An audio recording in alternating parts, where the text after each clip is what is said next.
Hello everyone, সবাই কেমন আছো? আশা করি সবাই ভালো আছো। আমিও খুব ভালো আছি।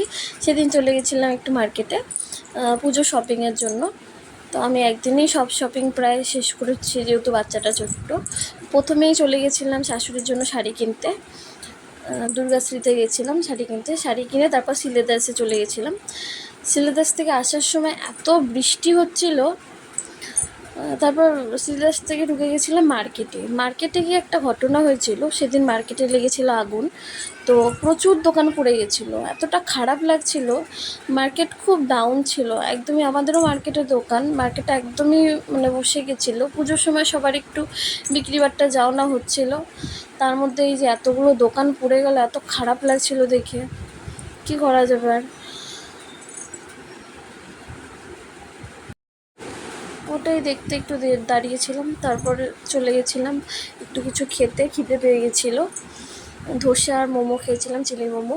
তারপর একটা দোকান ছিল, এই দোকানটায় নানা রকম জিনিস ছিল ওখানে, ঘর সংসারের যা বলতে পারো টুকিটাকি। তো ওখানে একটু দেখতে ঢুকে গেছিলাম। ওখান থেকে ডাইরেক্ট চলে গেছিলাম চাঁদনিতে আমার ড্রেস কিনতে। তো আমার ড্রেস কিনে ব্যাস এখন বাড়ির দিকে রওনা দিলাম। যদি ভিডিওটা ভালো লাগে please like, comment and share.